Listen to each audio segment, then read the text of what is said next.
Hi, and a warm welcome to Winner's Corner. Spring race is upon us, and that means that this Thursday we start a V75 feast, a 4-day feast with rounds both Thursday, Friday, Saturday, and on Sunday we have a grand finale with a huge jackpot to look forward to.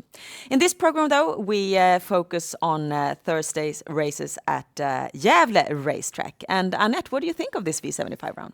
Well, I think hopefully it will finance the big bonanza on Sunday. There's a couple of tricky legs here and a couple of pretty strong favours that are there to be shot at. So, let's have a look. Okay then, let's get started, and we do so by diving down into race 5.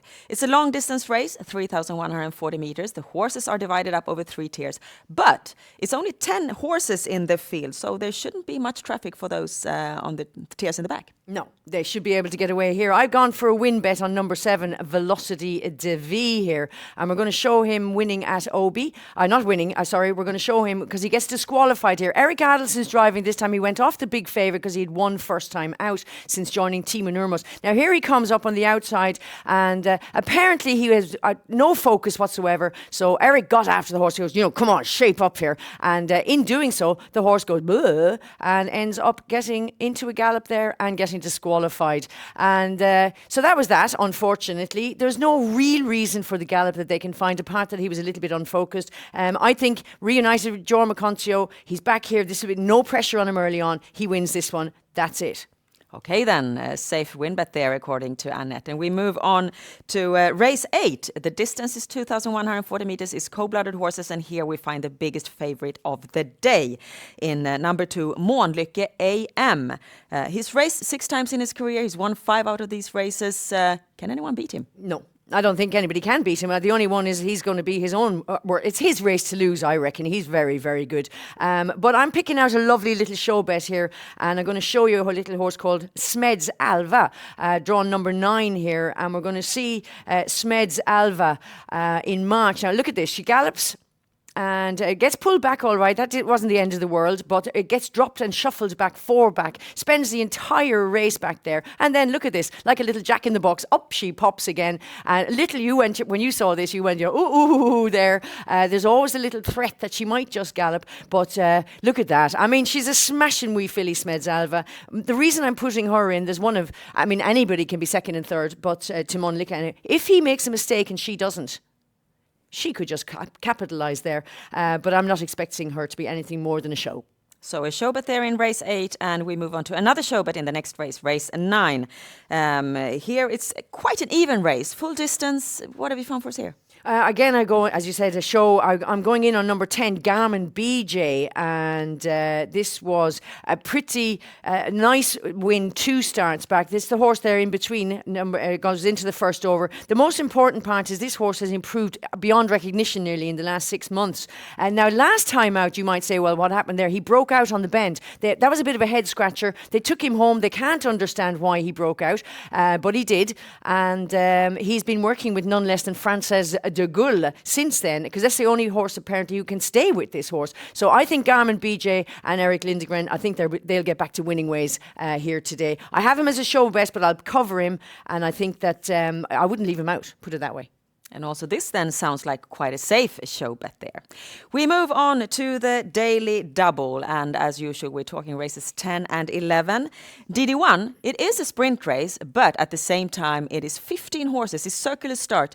Normally, how difficult do you think that these races are to solve? Well, if anything, a circular start, there's so many numbers there that prove that they can gallop or whatever. I've gone for number 13, lucky for some, unlucky for others. Number 13, Urban Kronos in this race, and we're going to see him making his return to racing. He's out wide there, as you can see, and he was third here at Solvalla. He'd been off since November. He was given a careful start, kept back 4 wide off the bend to come up and finish third here, and he's going to need a bit of luck, but the Iceman is back on board. That is Urian Shields from Drive, and Urian makes his own luck. So I think Urban Kronos can't be left out there.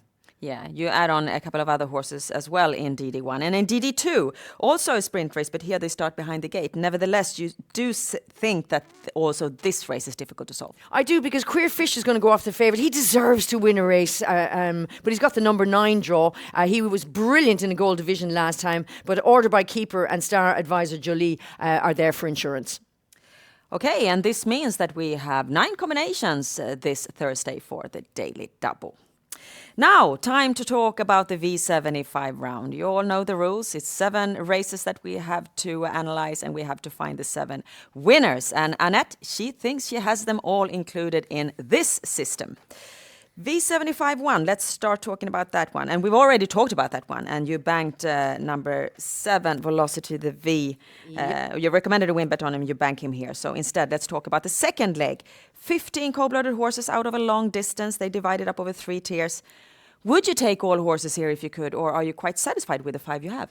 I would, if I could afford it, I'd go for the whole lot, because, you know, it is an open cold blood race. But I put in my 4, 7, 8, 9 and 15, which includes, of course, first, second, third favourites. Watch out for number 7, Björli Fantier. It's an improver, and he was impressive winning last time out. V75-3, it might actually be the most interesting race in this round. 9 4-year-old mares are fighting it out of a full distance, Annette, and there are some really, really fine high-class horses in this race. Oh, yeah, and probably the leader of the pack has to be Dibaba, and here she is. Now, unfortunately, I picked out this particular race to show you. This is when she only finished second, but it was only in the Breeders' Crown final, and at the end of a long season, that was her last run. She finished second to what is also a brilliant filly, Candy Lamarck, and Vamp Cronus was third there. So, I mean, she'll come out here. There is no Vamp Cronus, there is no Candy Lamarck here. She wins. Okay, then, and we move on to the fourth leg. And here we've already talked about this race and the biggest favorite in the round, number 2, Monlykke AM.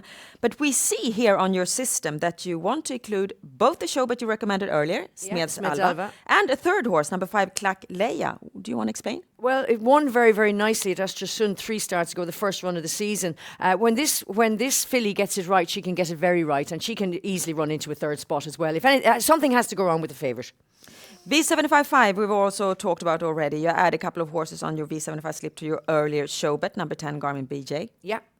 Then you've got Handsome Pella, number 6, which I think cannot be left out, Jorma Contia. Number 9, SG Carpentier, and that's Jorma, and Handsome Pella is Ulf Olsen, and these horses are all coming in here in good old order, and they will go off one, probably favourites, 6, 9, and then my outsider, number 10. And then the last 2 legs we've already talked about and going through the DD system, and basically we can say that these races are difficult and you add on a few more horses to these races. Altogether we have 900 combinations for the V75 system this Thursday. Annette, anything else to add? No, good luck. No, those tricky legs are tricky, and of course I'm depending on my big favourites to win as well. Other people won't agree with me, so put in insurances that you want. I still think Debab, it's exciting to see her back, and hopefully she wins, as does Velocity de V. Thank you, Annette. Thank you out there for watching. And of course, you know that our website, SwedishHorseRacing.com, is the site where you find out all additional information you need about Swedish trotting and horse betting. And with that, best of luck with your bets to Gävle Racetrack this Thursday. Good luck.